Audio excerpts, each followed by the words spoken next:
Hi friends, welcome to my channel mango official 24. ఈరోజు గులాబ్ జామ్ని ఎలా తయారు చేసుకోవాలో మీకు ఈ వీడియోలో చూపిస్తాను.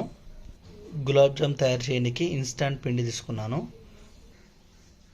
పిండిలో పాలు కానీ వాటర్ కలుపుకుంటున్నాను.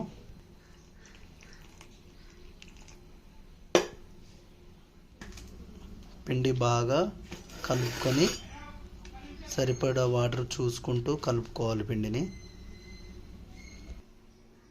ఇలా పిండిని ముద్దగా పిసుకొని పక్కకు పెట్టుకోవాలి.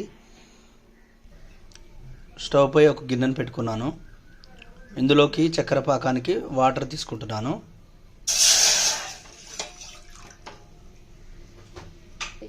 చక్కెర పాకానికి సరిపడా నీళ్లు తీసుకుంటున్నాను. పిండిని చిన్న చిన్న సైజ్ చేసుకోవాలి. గులాబ్ జామ్కి సరిపడా చిన్న చిన్న సైజ్ తీసుకోవాలి. ఇగో ఈ సైజులో తీసుకుంటున్నాను నేను. గులాబ్ జామ్కి కావాల్సిన సైజులో చిన్న సైజుగా చేసుకొని పక్కకు పెట్టుకుంటున్నాను. ఈ సైజులో తీసుకుంటున్నాను. గులాబ్ జామ్కి కావాల్సిన సైజులో ఇలా ముద్దలుగా చేసుకొని పక్కకు పెట్టుకున్నాను. చక్కెర పాకానికి వాటర్ బాగా మరుగుతున్నవి. చక్కెర తీసుకుంటున్నాను.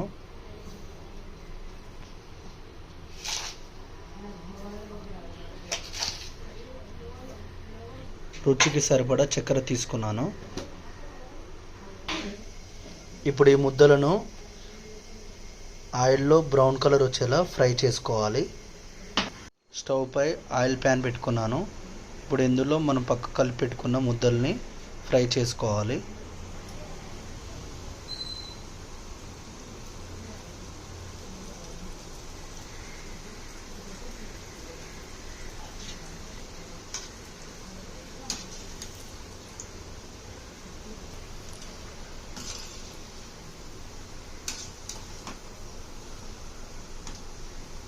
ఎలాచి పొడి రెడీ చేసుకోనికి ఇందులో వేసుకున్నాను.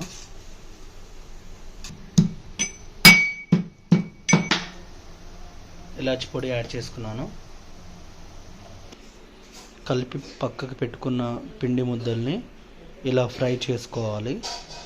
ఫ్రై చేసుకొని పక్కకు పెట్టుకుంటున్నాను. ఒక ప్లేట్లోకి సర్వ్ చేసుకొని పక్కకు పెట్టుకుంటున్నాను.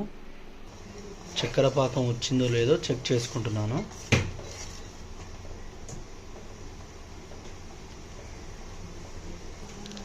చక్కెర పాకం రెడీ అయిపోయింది.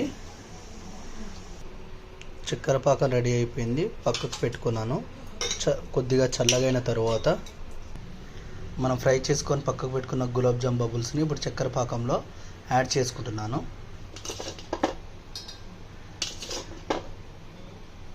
చక్కెర పాకంలో యాడ్ చేసుకోవాలి. ఇలా యాడ్ చేసుకున్న గులాబ్ జామ్ బబుల్ని పాకంలో కొద్దిసేపు చల్లారనివ్వాలి. తర్వాత ఫ్రిడ్జ్లో పెట్టుకోవాలి. సన్నగా కట్ చేసుకున్న బాదంని గులాబ్ జామ్ బబుల్స్ మీద సర్వ్ చేసుకోవాలి.